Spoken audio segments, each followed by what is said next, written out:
on Shamaas stories today. Story name is with interest to date, so let's start. This is the tale of a wrong that rankled and a great revenge. It is not a moral story, nor yet measured by the modern money code is it what could be called immoral. It is merely a tale of sharp wits which clashed in pursuit of business. Therefore, let it be considered unmoral, a word with a wholly different commercial significance. Time was when wrongs were righted by mace and battle-axe, amid fanfares and shoutings, but we live in a quieter age, an age of repression, wherein the keenest thrust is not delivered with a yell of triumph, nor the oldest score settled to the blare of trumpets. No longer do the men of great muscle lord it over the weak and the puny. As a rule, they toil and they lift, doing unpleasant, menial duties for hollow-chested, big-domed men with eyeglasses. But among those very spindle-shanked terracotta dwellers who cower at draughts and eat soda mints, the ancient struggle for supremacy wages fiercer than ever. Single combats are fought now as then, and the flavor of victory is quite as sweet to the pallid man back of a roll-top desk as to the swart, bristling baron behind his visored helmet. The beginning of this story runs back to the time Henry Hanford went with the General Equipment Company as a young salesman full of hope and enthusiasm and a somewhat exaggerated idea of his own importance. He was selling shears, punches, and other machinery used in the fabrication of structural steel.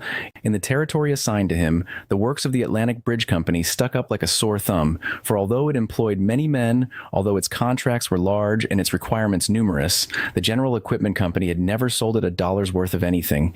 In the course of time, Hanford convinced himself that the Atlantic Bridge Company needed more modern machinery, so he laid siege to Jackson Wiley, Sr., its president and practical owner. He spent all of 6 months in gaining the old man's ear, but when he succeeded, he laid himself out to sell his goods.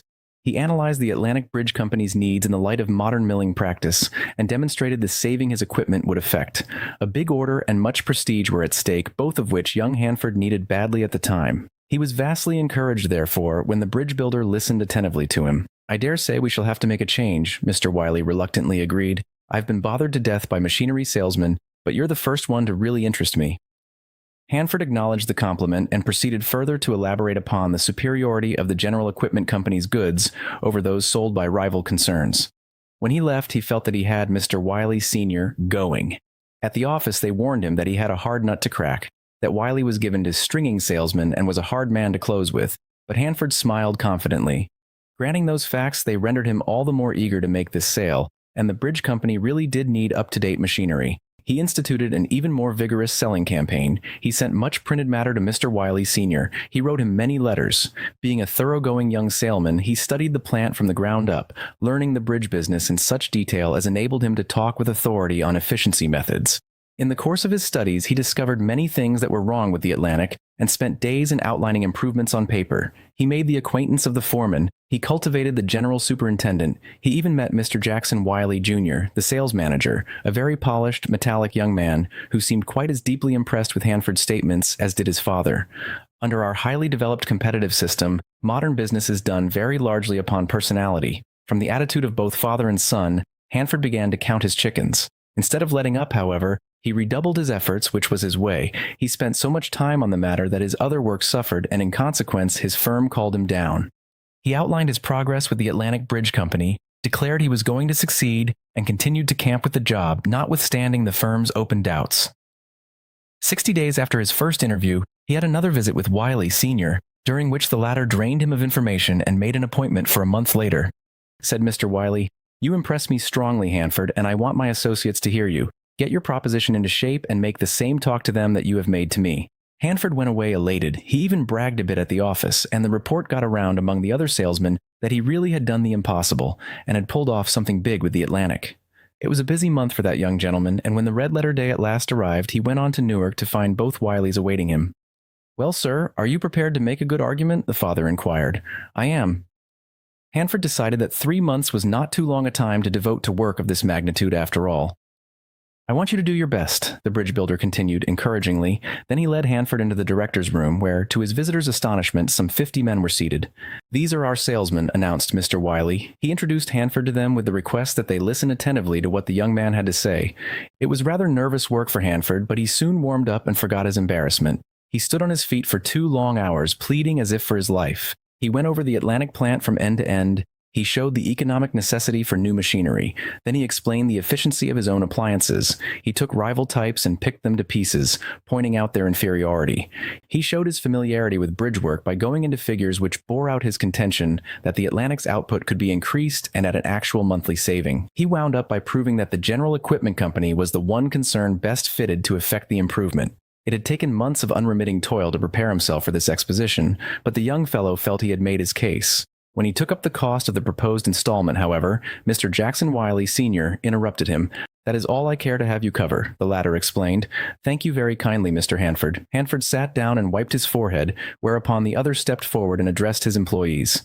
"Gentlemen," said he, "you have just listened to the best argument I ever heard. I purposely called you in from the road so that you might have a practical lesson in salesmanship and learn something from an outsider about your own business. I want you to profit by this talk. Take it to heart and apply it to your own customers. Our selling efficiency has deteriorated lately. You are getting lazy. I want you to wake up and show better results, that is all. You might thank this young gentleman for his kindness."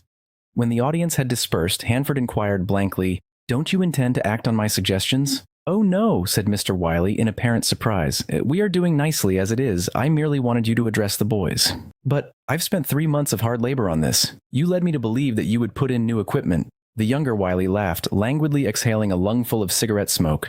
"When Dad gets ready to purchase, he'll let you know," said he. 6 months later, the Atlantic Bridge Company placed a mammoth order with Hanford's rival concern, and he was not even asked to figure on it. That is how the seeds of this story were sown. Of course, the facts got out, for those Atlantic salesmen were not wanting in a sense of humor, and Hanford was joshed in every quarter. To make matters worse, his firm called him to account for his wasted time, implying that something was evidently wrong with his selling methods. Thus began a lack of confidence which quickly developed into strained relations. The result was inevitable. Hanford saw what was coming and was wise enough to resign his position. But it was the ridicule that hurt him most. He was unable to get away from that. Had he been at all emotional, he would have sworn a vendetta, so deep and lasting was the hurt. But he did not. He merely failed to forget, which, after all, is not so different. It seemed queer that Henry Hanford should wind up in the bridge business himself, after attempting to fill several unsatisfactory positions, and yet there was nothing remarkable about it, for that 3 months of intense application at the Atlantic plant had given him a groundwork which came in handy when the Patterson Bridge Company offered him a desk. He was a good salesman, he worked hard, and in time he was promoted. By and by the story was forgotten, by everyone except Henry Hanford, but he had lost a considerable number of precious years.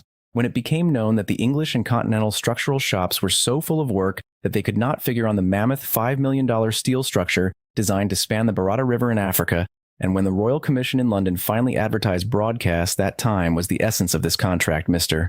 Jackson Wiley, Sr. realized that his plant was equipped to handle the job in magnificent shape, with large profit to himself and with great renown to the Wiley name. He therefore sent his son, Jackson Wiley II, now a full-fledged partner, to London armed with letters to almost everybody in England from almost everybody in America. 2 weeks later, the Patterson Bridge Company was not so aggressive as its more pretentious rival. Henry Hanford went abroad on the same mission, but he carried no letters of introduction for the very good reason that he possessed neither commercial influence nor social prestige. Bradstreet's had never rated him, and Who's Who contained no names with which he was familiar.